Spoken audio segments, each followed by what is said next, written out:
अभी अपने खाने की बात करें कि नॉर्मल खाना ही मिलता है लेकिन परफॉर्मेंस नेक्स्ट लेवल होता है। नॉर्मली हम बॉडी बिल्डर्स को देखते हैं, उनको हर चीज का ख्याल रखना पड़ता है, इतना कार्ब्स, इतना प्रोटीन, ताकि बॉडी ऐसी बने वैसी बने।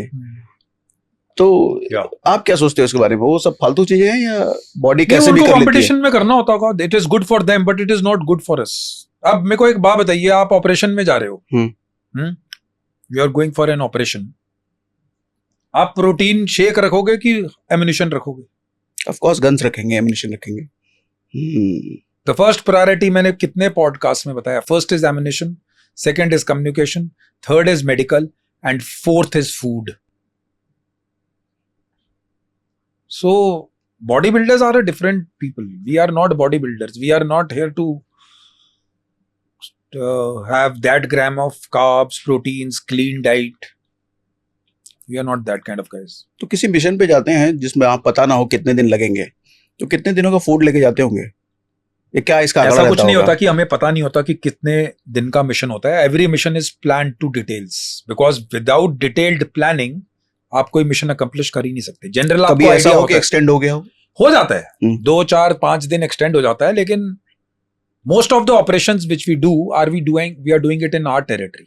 ओके, सो देयर आर, यानी कि रिप्लेनिशमेंट को जो हमको जो चाहिए, अगर एक्सटेंड भी हो गया मिशन तो we are supplied with those kind of things. And generally अगर आप 5 दिन के ऑपरेशन पे जा रहे हैं, 4 दिन के ऑपरेशन पे जा रहे हैं, हफ्ते के ऑपरेशन पे जा रहे हैं, आप इतना सामान रखते हैं कि आप अगर बाय चांस कुछ हो जाए तो आप 10 दिन उसमें सस्टेन कर लें। So generally that kind of measures are taken by the planning squad और द ट्रूप्स और whosoever is going for the operation.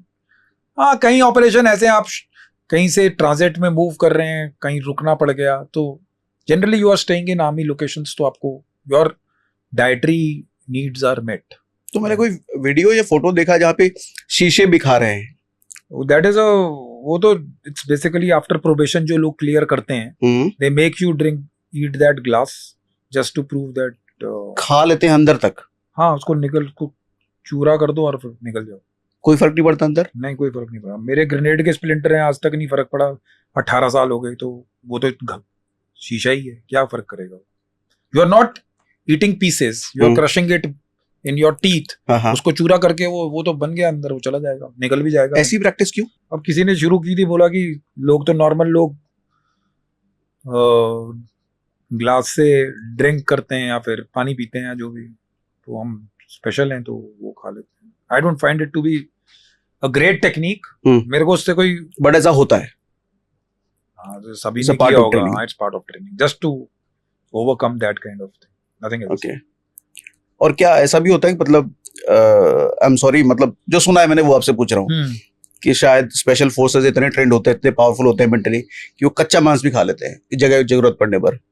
सांप को भी ट्रेनिंग में खा सकते हैं, ट्रेनिंग में खिलाते हैं, यू कैन हैव जानबूझ के कच्चा। हाँ, जस्ट टू, अगर आप आग जला ही नहीं पा रहे, किसी जगह पे आप फंसे हैं, पर वो ट्रेनिंग वाले मेजर्स हैं। यानी मैंने अपनी लाइफ में इतने ऑपरेशंस किए हैं, मैंने कभी ऑपरेशन में तो कच्चा मांस खाने की मेरे को जरूरत ही नहीं पड़ी।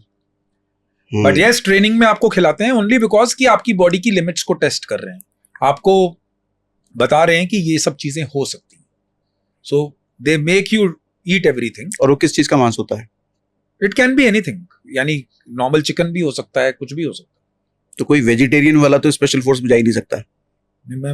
मैं काफी टाइम वेजिटेरियन रहा, बट देन ड्यूरिंग ट्रेनिंग जब आप जज किए जा रहे हो तो you can always have meat. It is not necessary कि आप वेजिटेरियन हो तो आप स्पेशल फोर्सेस में नहीं जा सकते, आप ट्रेनिंग में खा लीजिए। बट दे विल सी कि अगर जरूरत पड़ गई तो ये कर सकता है कि नहीं। But there is no forcing कि you have to be veg, non veg, कि नॉन वेजिटेरियन ही होना चाहिए, ऐसा कोई, देयर इज नो एम्बार्गो। अगर आप वेजिटेरियन बन के ऑपरेशंस कर सकते हो तो वेजिटेरियन बन के करो।